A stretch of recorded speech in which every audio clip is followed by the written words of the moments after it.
Hello, my name is Ryan Verbecki and I am the Manager of Principal Architects at Virtana. Today we're going to go over a short video on property-based filtering. The purpose of this video will be to show you the approach of using property-based filtering within the VirtualWisdom reports. For demonstration purposes, we will use the VMware integration metrics, and we're going to build a sample scratch report for demonstration purposes. The same filtering techniques can be used in all services reports. This is an example of properties in VirtualWisdom. Properties are available based and dependent on the entity type. Each entity type will contain certain properties. Below is an example of an ESX host system property.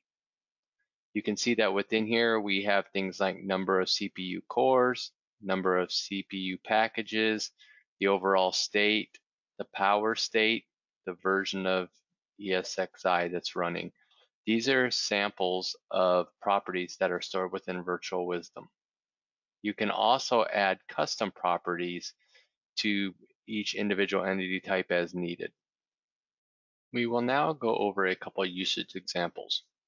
The chart on your left is a top-end chart, and we are filtering by entity and metric by property type. So you can see that in this example, we picked the ESX host by CPU utilization, and we filtered with the property of number of cores.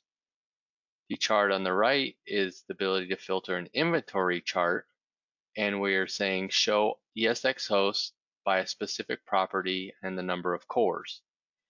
Two different use case examples that you can do within reports that we will cover within our demo. If you are looking for property examples, you can find them within the VirtualWisdom User's Guide.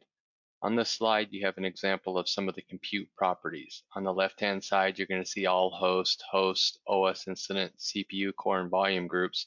And for each of those different entity types, you're going to see some properties. For host, you're going to see components, created on, domain name, last discovered role, OS version, and so on. On the right-hand side, you're going to see some more storage-specific ones related to compute for some of the OS integrations like host, storage, logical volume entity type. Is going to have things like properties for capacity, created on, device name, logical device name, OS instance, the volume group, and so on. If you're looking for more of these examples, again, they can be found in the VirtualWisdom User's Guide. We are now going to go into a VirtualWisdom demonstration. To look at the properties for an entity as shown in the presentation, once logged into the VirtualWisdom interface, you'll want to click on the inventory section where all the entities are located. The example that we're going to go over in this particular session is on the ESX host. So this is where all your entities are stored across the environment for everything that we've discovered. We're going to drop back down here and go to ESX host. And underneath here, you'll see all of the ESX hosts listed in this environment. So I'm going to just pick this test 9 host. And underneath this test 9 host, you're going to see all of the system properties associated. You can see that it's connected. We can see the name of it, the entity type. We know the cluster it belongs to, the data stores that it can see, the HBA cards associated. We know about hyperthreading, the inventory path that it's located, supported version true, memory size, the mounted file systems that are available to it, as well as the number of CPU cores and CPU packages, the overall status of the particular ESX host, the version that it's running, the Ethernet ports, as well as the virtual machines that are running on it, and the UUID, the VirtualWisdom instance. So that is an example of where you can get the system properties. Again, you go to the inventory screen. From the inventory screen, you'd want to select the entity type that you're looking at, and then you can search for the particular entity up here as well. We're now going to go into the reporting section, and within the reporting section, we're going to go ahead and go through a demonstration on how to use these system properties within the reports. Okay, once we click on reports, in here I'm going to see all the reports that are listed on the portal. Once this loads, I'm going to go ahead and show you this example report. This is the example scratch report that I created to kind of show you quickly on how to use the property-based filtering. So once this loads, we're going to focus the start of this up on the top left-hand corner of the screen. You're going to see that we have a report created with a chart type that has top 10 ESX hosts by CPU utilization. If I look at the configuration of this chart, it's going to be a top-end chart. It's going to show the top 10 ESX hosts by CPU utilization. But what I did this time, instead of doing in this list or not in this list or related to, what I did is with property, I chose inventory path. There's a number of different properties that you can actually choose.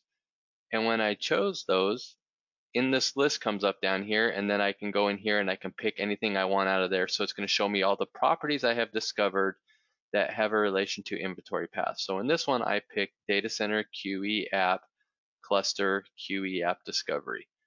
And this showed me these 5 servers that are related to that inventory path and the metrics associated to them and the trends associated to them.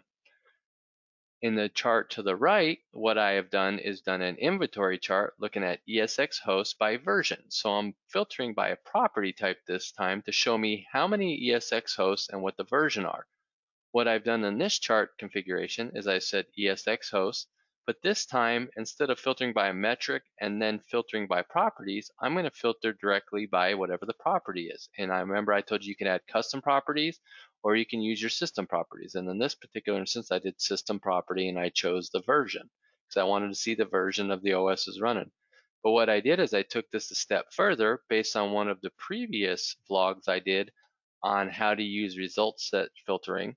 Is I said related to ESX hosts in this list, and when I did add remove, I said use the result set for the top 10 ESX hosts by CPU utilization. That was related to this chart type right here in the background. So when I say OK on this, I'll go ahead and close that out because there's no changes to that. I'm now going to get those 5 servers that make up this chart. So you can see 1, 2, 3, 4, 5. So I see the 5 servers and they're all running the same version. If they weren't all running the same version, it would break it out separately. So I have a total of 5 and they're all running 6.5.0. I also wanted to show memory type. So I did a similar one, except for I changed to the group by memory size. And I also filtered to the same result set. And that gave me what those 5 hosts were running for memory. I also wanted to understand the CPU layout. So I want to know if hyperthreading is enabled and the number of CPU cores by those ESX hosts.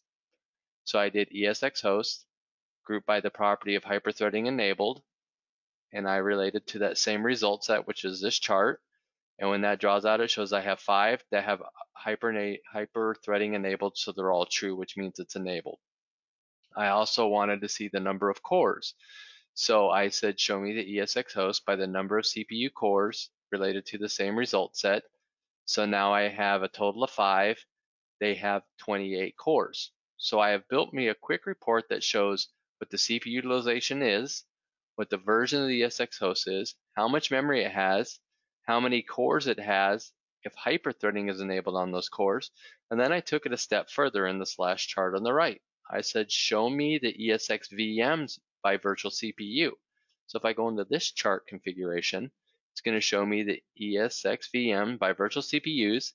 But what I did is I said related to the ESX host, and I used the result set of this top left chart again. So now I want to, this is basically saying I want to see all the VMs and the number of virtual CPUs for each VM related to only the ESX host that showed in this result set. So it's only going to show me the VMs across those 5 hosts. What it ended up showing me is I have 129 total VMs. I have 45 VMs that are running 1 virtual CPU.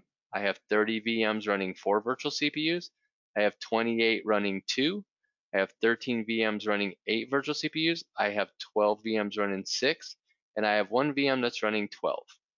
So this is a quick way to be able to use custom properties or system properties to be able to filter your charts within your reports, as well as I also tacked on how to use result sets to build off of these to build a more meaningful report.